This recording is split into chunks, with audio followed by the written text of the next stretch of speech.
안녕하십니까. 30일과 요한복음을 공부하게 되겠습니다.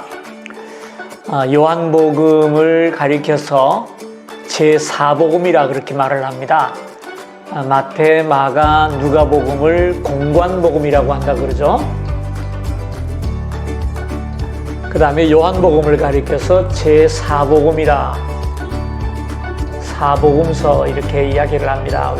왜냐하면 요한복음과 마태, 마가, 누가 세 가지 책과 비교하면은 좀 많은 차이점을 우리에게 보여주는 것을 보게 됩니다. 다시 말해서 다른 이 세 권의 복음서가 예수님은 이런 분이다라는 것을 우리에게 제시했다면 요한복음은 거기에 대한 해석을 기록하고 있다 이렇게 말씀할 수 있다 그랬어요. 복음서가 예수님의 외적인 모습을 보여준다면 요한복음은 예수님의 내부적인 모습을 보여주고 있고요. 특별히 요한복음에는 예수님의 신성을 제시하고 있습니다. 그리고 요한복음에 몇 가지 특징이 있다면 요한복음에는 예수님의 기적이 7가지 외에는 기록되어 있지 않습니다. 기적이 적게 되어 있고 대신에 예수님의 말씀이 많이 기록이 되어 있고요. 특별히 요한복음에는 개인적인 대화나 예수님의 생각에 대해서 말씀을 많이 우리에게 주는 것을 보게 됩니다. 본서의 저자입니다. 저자는 요한인데요. 성경에 요한이 두 사람 나오죠. 세례 요한이 있고 사도 요한이 있습니다. 세례 요한은 예수님이 사역하시면서 헤롯에게 죽임을 당하고요. 여기 나오는 요한은 예수님의 제자 요한이죠. 이 요한은 세베대의 아들이고 야고보의 형제입니다. 주님께서는 이 두 사람에게 우레의 아들이라는 별명을 붙여줬어요. 그리고 이 우레의 아들이라는 말은 성질이 급해서 벼락치는 놈이라 이렇게 우리나라 말로 번역하다 저는 그렇게 하고 싶어요. 왜 그런 얘기를 했냐면 예수님이 사마리아 지역을 지나가려고 하는데 사마리아 사람들이 유대인들은 우리 동네 못 지나간다고 막았어요. 그걸 보고 이 야고보와 요한 두 사람이 예수님께 건의를 해요. 예수님, 하늘에 명령을 내려가지고 벼락을 쳐서 저놈들을 다 죽여버립시다. 그런 얘기를 했어요. 그래서 예수님이 우리의 아들이라 별명을 붙였다 그랬어요. 그 다음에 두 번째로 요한은 세 개의 서신서와 계시록 그리고 요한복음을 썼다 이렇게 말씀을 하고 있어. 요한복음을 기록했고요. 요한 1, 2, 3서를 기록하고 계시록을 기록한 분이 요한입니다. 요한은 에베소에서 목회를 노년에 했고요. 에베소 교회가 그 당시에는 가장 큰 교회를 이루기도 했었습니다. 그리고 도미티안 황제가 로마를 통치할 때 반모섬이라는 섬으로 귀향을 가게 되는데요. 거기서 계시록을 쓰게 되었습니다. 중심 메시지는 요한복음 1장 12절 영접하는 자 곧 그 이름을 믿는 자들에게는 하나님의 자녀가 되는 권세를 주셨으니 이것이 요한복음의 중심 메시지고요. 어떻게 보면은 전체 복음서의 요절이 20장 31절입니다. 오직 이것을 기록하면 너희로 예수께서 하나님의 아들 그리스도이심을 믿게 하시며 또 너희로 믿어 그 이름을 힘입어 생명을 얻게 하려 함이라. 믿게 하는 것과 믿음으로 말미암아 생명을 얻게 하는 것이 사도들이 복음서를 기록한 이유이죠. 자, 본서의 구조를 보십시다. 모두 5부분으로 나눠지네요. 서론이 나오고 공적인 사역과 사적인 사역이 나오고 순환과 죽으심에 대해서 그 다음에 죽음을 이기고 부활하시는 내용 이렇게 5가지로 나누어집니다. 첫째로 서론입니다. 1장 1절에서 18절이죠. 서론에는 우리가 주의를 끌만한 4가지 중요한 단어가 나와요. 말씀이라는 단어가 나오고 생명이라는 단어가 나와요. 그런가 하면은 빛이라는 단어가 나오고 그 다음에 아들이라는 단어가 나와요. 요 네 개 단어가 어쩌면은 요한복음을 이해하는 데는 가장 중요한 열쇠고 또 어려운 문제이기도 합니다. 아버지와의 예수님과의 관계에서는 말씀과 아들로 기록을 하고 있고요. 주님과 우리와의 관계에 대해서는 생명과 빛으로 말씀을 하고 계세요. 무슨 말씀이냐면요. 예수님은 태초로부터 계신 하나님의 말씀이셨다. 창세기를 보면은 하나님이 말씀으로 세상을 창조하지 않습니까? 그래서 태초부터 있는 말씀이셨다. 그리고 그분은 하나님의 아들이었다. 이 말은 하나님이 낳았다는 얘기 아니에요. 예수님의 지위를 가리키는 거죠. 그래서 영원한 아들이라 그런 말을 합니다. 영원한 아들. 이 영원이라는 말을 여러분 잘 기억하셔야 돼요. 영원한 아들이라는 말은 아예 애초부터라는 얘기예요. 하나님이 낳았다는 얘기가 아니고 하나님 다음이라는 얘기도 아니고 하나님과 함께 영원한 존재인 것을 우리에게 말씀을 합니다. 우리와의 관계에서 생명이고 빛이 되신다라고 말씀을 하시죠. 그래서 우리 예수님은 우리에게 하나님을 보여주는 빛으로 오셨고 우리가 그 빛을 받음으로 말미암아 생명을 얻게 된다라는 사실을 우리에게 가르쳐 주고 있습니다. 18절을 유의해서 보자 그랬습니다. 본래 하나님을 본 사람이 없으되 아버지 품속에 있는 독생하신 하나님이 나타내셨느니라. 이것을 가리켜서 성육신이라 이렇게 이야기를 합니다. 화육이라 그런 말을 하죠. 그 위의 내용을 볼까요? 1절과 14절을 보면은요. 앞에서 선포하고 뒤에서 성취되는 것을 가리켜요.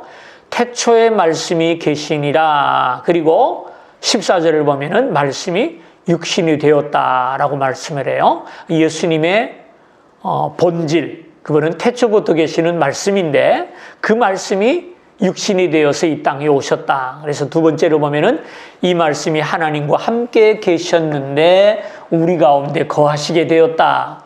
세 번째 이 말씀은 하나님의 말씀이시다. 다시 말해서 예수님은 하나님이시라는 거예요. 그래서 그 안에는 은혜와 진리가 충만하다 그랬는데요. 이 은혜는 넉넉한 사랑을 얘기하고 진리는 하나님의 공의성을 얘기한다고 볼 수 있어요. 말씀이신 예수님이 태초부터 계셨다는 내용은 골로새서 1장 15절, 19절에 나와 있는데 나중에 적으십시오. 보이지 않는 하나님의 형상이시요 모든 피조물보다 먼저 나신 분이라 이렇게 기록하는 것을 보게 됩니다. 그 다음 요한일서 5장 7절을 적어보자 그랬는데 저는 그 말씀보다 요한 1서 1장 1절에서 2절을 적으셨으면 좋겠어요. 5장 7절 내용은 좀 난해하니까 그건 지워버리시고요. 요한일서 1장 1절에서 2절을 적으시기를 바랍니다. 두 번째 내용은 공적인 사역입니다. 1장 19절에서 12장 25절. 공적인 사역이 뭘까요? 요한은 예수님께서 하나님의 아들을 알 수 있는 7개의 표적을 기록하고 있다 그랬어요. 니고데모는 요한복음 3장 2절에서 당신이 행하신 이 표적은 아무도 할 수 없습니다. 사람은 할 수 없는 일을 당신이 하고 계십니다. 그러니까 예수님은 하나님이십니다. 라는 것이거든요. 예수님의 표적이, 기적이 7개가 나타나 있어요. 물이 포도주가 되는 기적, 왕의 신하의 아들을 고치는 기적, 베데스다의 못가의 중풍병자를 고치는 표적, 5,000명을 먹이시는 표적, 무리를 걸어가시는 표적, 맹인을 고치는 표적, 나사로를 살리시는 표적, 7가지의 기록이 나와 있고요. 특별히 요한은 예수님과 니고데모와의 대화를 기록을 하고 있고요. 아까 말씀을 드린 대로 개인적인 대화가 기록됐다 그랬는데요. 4장에 보면은 사마리아 여인과의 대화가 또 나옵니다. 그 다음에 네 번째 보면은 예수님이 그리스도이심을 4가지로 증거를 보여주고 있어요. 첫째는 세례 요한이 증언을 하고 있고요. 예수님의 사역이 예수님이 하나님의 아들이심을 보여주고 있고요. 나를 증언하시는 이는 아버지라라고 말씀하셨고요. 그 다음에 성경이 나를 증언하고 있다. 5장 39절에서 47절에 나와 있습니다. 특별히 9장에서는 예수님께서 소경을 고치시고 10장에 가면은 선한 목자에 대한 가르치심을 우리에게 주고 계십니다. 내용을 읽어보시면 좋겠습니다. 그 다음에 11장에 가면은 나사로의 부활에 대한 이야기가 나옵니다. 예수님이 요한복음에서 보여주는 마지막 표적이죠. 마지막 날 부활에 대해서 마르다의 입을 통해서 예수님이 부활과 생명이라는 사실을 증거하는 것을 보게 됩니다. 그 다음에 세 번째는 사적 사역 13장에서 17장. 여기서 우리는 예수님의 마음을 볼 수 있다. 항상 말과 행동으로 예수님은 제자들을 가르쳐 주셨습니다. 13장에는 겸손한 모습, 14장에는 위로와 성령의 약속, 15장에는 그리스도 안에 거하는 유익에 대해서, 16장에는 성령의 사역에 대해서, 17장에는 특별히 제자들과 우리를 향한 주님의 기도가 기록된 것을 보게 됩니다. 이 부분에서는 예수님께서 승천하신 다음에 아버지로부터 오는 보혜사의 약속을 주시죠. 보혜사를 너희에게 보내겠다. 성령님을 이야기하시는데요. 성령님의 사역이 여기 네 가지로 강조가 됩니다. 첫째는 예수님을 영화롭게 한다. 자신이 아니라 예수님을 영화롭게 하고요. 두 번째는 성령님은 우리의 선생이시며, 세 번째는 인도자이시며, 네 번째는 위로자이시다. 이렇게 말씀을 하고 있어요. 그래서 성령 받은 사람의 제일 큰 특징이 뭐냐? 성령님을 모시고 살기 때문에 예수님을 높여요. 자신을 높이지 않습니다. 성령에 충만한 사람은 백마 타지는 짓 안 해요. 예? 그런 거 안 하고 예수님을 높이고요. 예수님은 아무것도 아니래요. 지가 구원한대요. 그거 다 거짓이에요. 그들 이단들이에요. 예? 예수님을 높이는 거예요. 그리고 우리를 참 진리로 인도할 뿐 아니라 위로를 주는 분이에요. 성령 받았다고 투시 은사를 받았다고 사람들을 괴롭히는 분들을 종종 봐요. 네 번째는요. 네 번째는 순환과 죽음. 순환이나 죽음이나 마찬가지인데요. 18장에서 19장 내용입니다. 17장에서 마지막 제자들을 위한 기도가 있었죠. 그죠? 유명한 기도입니다. 오늘 우리 교회가 어떤 교회가 될까? 그런 17장의 내용을 보면 돼요. 요한복음 17장이 제자들이 되어야 될 모습을 보여주는데 그것은 바로 우리의 모습이기도 합니다. 그 다음에 이제 예수님이 겟세마네 동산에 올라가시죠. 거기서 그날 밤에 체포당하게 됩니다. 그래서 신문당하고 조롱을 당하고 십자가에 달려 돌아가시는데요. 예수님이 재판을 모두 4번 받으셨어요. 첫째는 대제사장 안나스에게서 이거는 유대 공회로부터 당하는 신문입니다.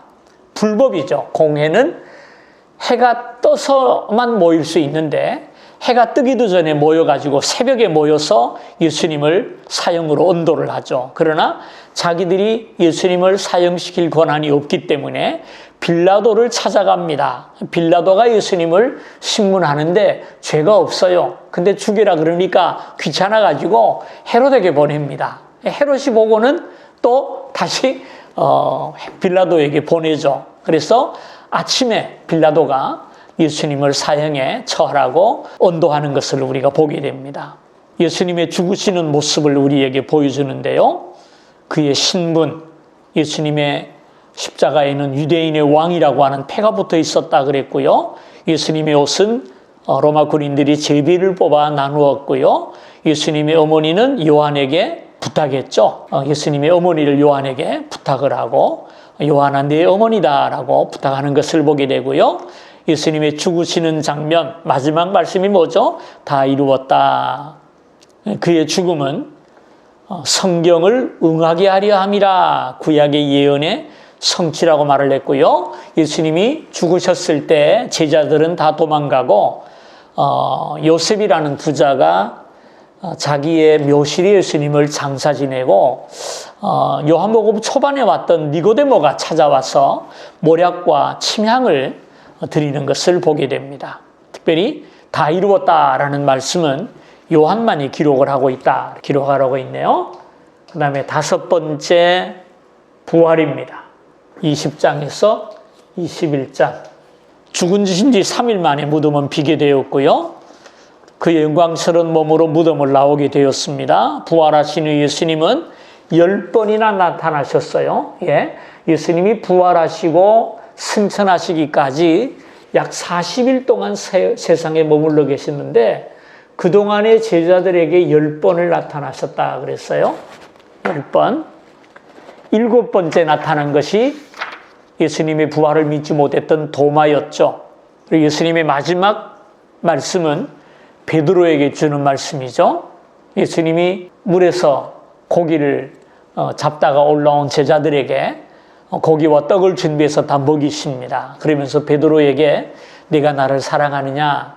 내가 주님을 사랑하는 줄 주께서 하십니다. 3번이 반복되니까 내 양을 먹이라 하시면서 지금은 내가 마음대로 돌아다니지만 나중에 사람들이 내가 원치 않는 곳으로 너를 데려갈 것이다. 이것은 순교에 대한 예언이거든요. 그때 베드로가 물어보죠. 요한을 가리키면서 저 사람은 어떻게 됩니까? 예수님이 유명한 말씀을 했어요. 여러분 이거 꼭 좀 기억하면 좋겠어요. 내게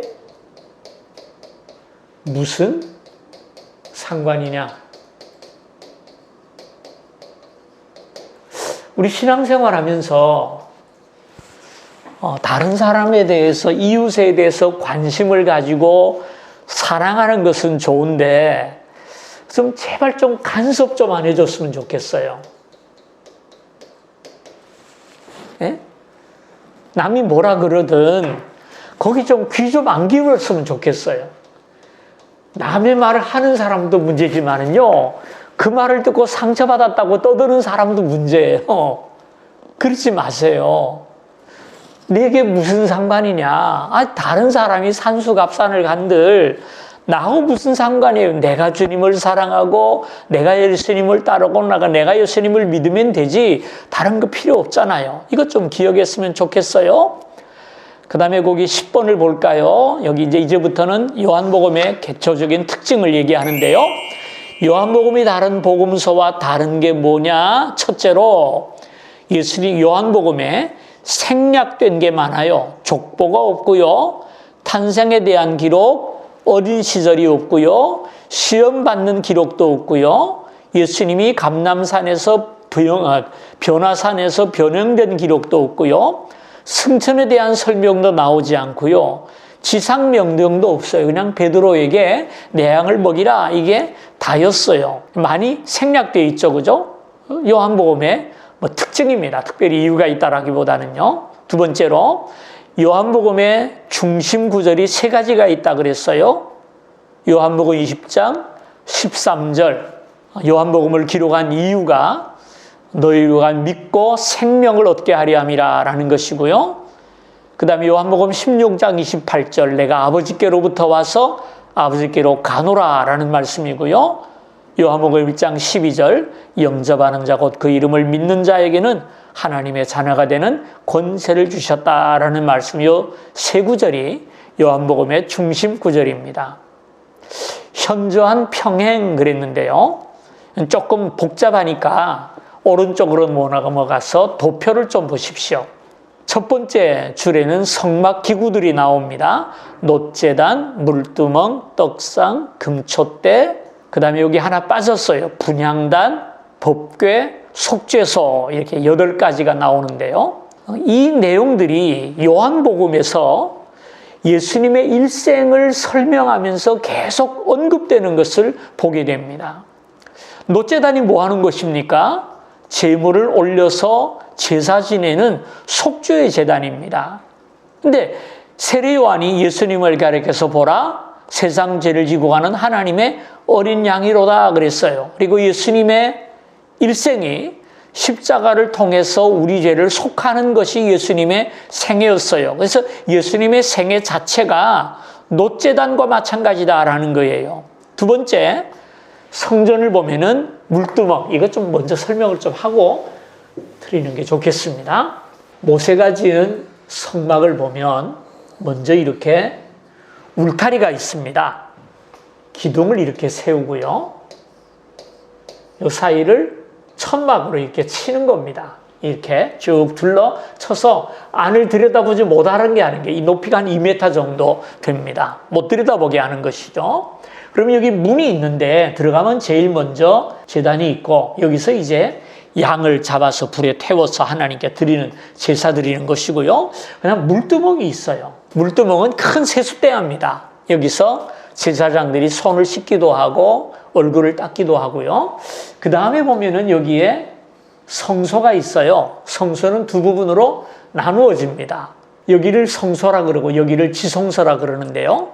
지성소에는 법궤가 있고 그 다음에 성소에는 세 가지가 있어요. 첫째는 등불이 있고요. 분향단이 있고요. 그 다음에 떡상이 있어요. 떡을 진설하는 상이 세 가지가 있어요. 그래서 제사장이 지성소에 계시는 하나님의 보좌 앞에 나아가서 백성들의 죄를 속하기 위해서는 문으로 들어가서 제물을 드리고 자식을 씻은 다음에 성소에 들어가서 향을 피우고 불을 피우고 그리고 감사의 떡을 드리면서 이제 양의 피를 가지고 법궤 앞에 가서 속죄를 하거든요.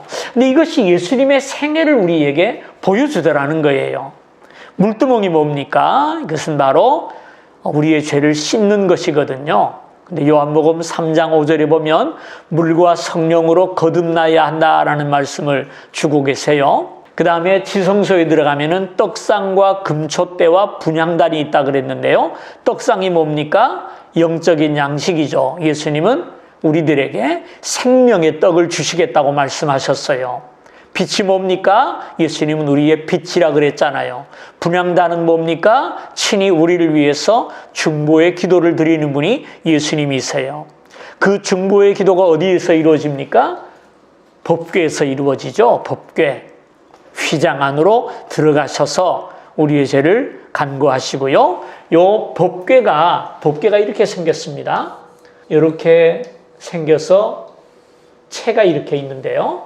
여기 보면은 난간이 있어요. 약간 이렇게 턱이 있어요. 요렇게 좀 턱이 있어가지고 여기에 두 천사가 날개를 쭉 이렇게 피고 있어요. 여기를 속죄서라 그렇게 말을 합니다. 여기다 이제 피를 뿌리거든요. 예수님은 십자가 위에서 당신의 피를 다 쏟아주심으로 우리를 용서하셨죠. 그래서 구약의 이 성전은 예수님을 우리에게 보여주는 예수님의 몸인데요. 그것을 요한복음이 굉장히 사실적으로 묘사하고 있다는 것을 보여줍니다. 그래서 여러분이 요한복음을 읽을 때 요 도표, 이 속죄소까지 8개라 그랬습니다. 분향단이 빠졌다 그랬죠. 요 도표와 이 그림을 잘 생각하면서 요한복음을 읽으시면 많이 이해하는 도움이 되리라고 생각을 합니다. 그 다음에 또 하나의 특징이 있는데요. 네 번째 나오죠. 7개의 나는 무엇이다. 그런 말이 나온다 그랬어요. 유명한 신약에서 유명한 말인데요. 에고 에이미 나는 무엇이다 라는 그런 뜻입니다. 에고 에이미 헬라어죠. 그죠? 근데 이게 7번이 나와요. 여기 밑에 나오죠. 교재. 나는 생명의 떡이다. 나는 세상의 빛이다. 나는 아브라함보다 먼저 있었다. 나는 선한 목자다. 나는 부활이요 생명이다. 내가 곧 길이요 진리요 생명이다. 나는 참 포도나무다. 예수님이 누구신지를 예수님께서 7개로 요약을 하셨어요. 이것도 7번이 나옵니다. 그래서 다른 복음에는 없는 나는 누구다. 예수님이 자신의 정체성을 우리에게 말씀하셨는데 나는 생명의 떡이다. 나는 세상의 빛이다. 이런 말씀들을 주셨다라는 것을 보게 됩니다. 여기까지 사복음서가 모두 마치게 되겠네요. 여러분, 이 강의를 하는 목적이 제가 누차히 말씀드립니다면은 성경을 읽는데 도움을 주기 위한 거라는 것을 꼭 기억하시고요. 이 강의만 듣고 끝나버리면 의미가 없어요. 이 강의를 들은 다음에 다음 강좌까지는 꼭 요한복음을 읽으셔야 됩니다. 요한복음 읽고 그 다음에 사도행전 다음 주에 들어가게 되겠는데 다음 시간에는 사도행전을 보세요. 꼭 이게 요한복음을 일주일 만에 읽을 필요는 없어요. 요한복음을 3일 만에 다 읽고 사도행전 또 할래? 아주 제가 박수를 치겠습니다. 염려하지 마시고요. 중요한 것은 요 강의를 듣고 끝나버리면 아무 의미 없어요. 꼭 읽으면서 이 강의가 여러분에게 도움이 되기를 바라요. 오늘 여기까지 마치겠습니다. 수고하셨습니다.